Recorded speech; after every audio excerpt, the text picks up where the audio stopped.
Oh, I seriously have a migraine now.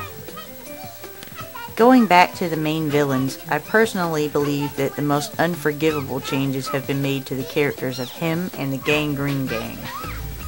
The changes made to him make me feel inclined to eat rat poison and chase it down with some Drano. Just look at his new costume. He looks like he stole some clothes from those kids from Knights. Nearly all of his demonic features and creepiness have been removed, and he's more fruity and swishy than ever thought possible. I always laughed at the idea of a cross-dressing Satan, and I have no idea what makes anyone think that him's costume and character changes were necessary. Although, nothing in this anime put more thoughts of suicide in my head than the changes made to my favorite Powerpuff villains, the Gangrene Gang. 俺はこのグループのリーダーエース俺はビッグミリーててててて僕はリトルアートロミーの名はスネークス彼はグラバースへへそして泣く子も黙るギャングリーギャングとは俺たちのことだ No, you're not. These guys are the Gangrene Gang.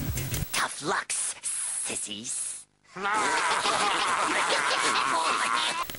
The redesign raises so many questions. Why do Snake and Arturo look like girls? Why is Grubber so round and adorable? But I know that whatever the answers to these questions are, they will be both confusing and stupid. God, and don't even get me started on what the English dub did to these guys. In the dub, Snake is now a girl named Ivy and has the most eardrum damaging voice I have ever heard. And now that you're soundly asleep, you won't be causing us any more trouble! Nighty night. Ugh, she sounds like a female Steve Urkel. What was wrong with the Gangrene Gang as they were? They were so cool in the original cartoon.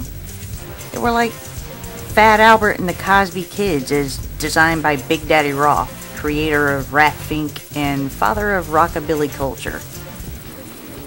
And I know Snake looked like a girl in the anime, but why make him an actual girl in the English dub?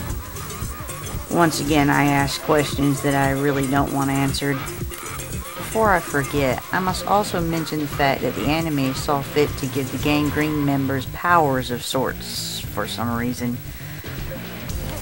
I guess that's an improvement in a way.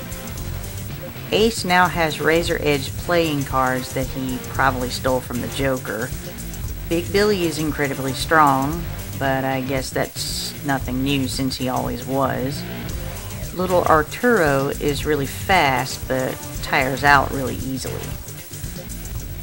Grubber always had the ability to mimic people's voices, but now he can imitate their looks as well.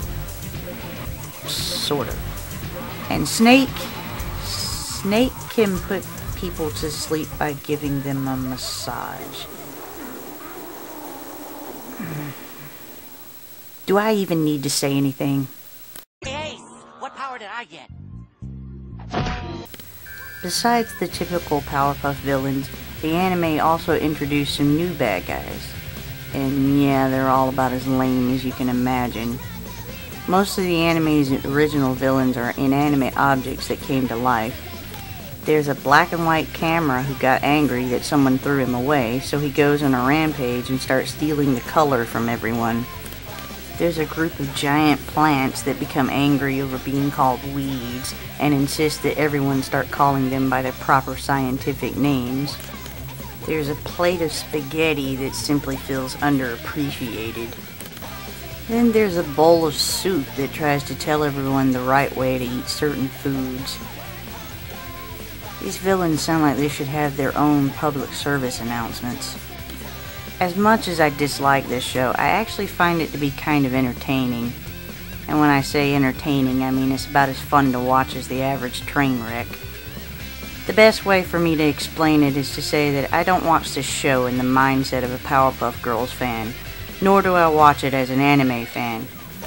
I look at this show in the same way a scientist or historian would look at the Black Plague. Yes, it was horrifying and no doubt cost the lives of millions of people, but it is a part of our history and interesting in a morbid sort of way.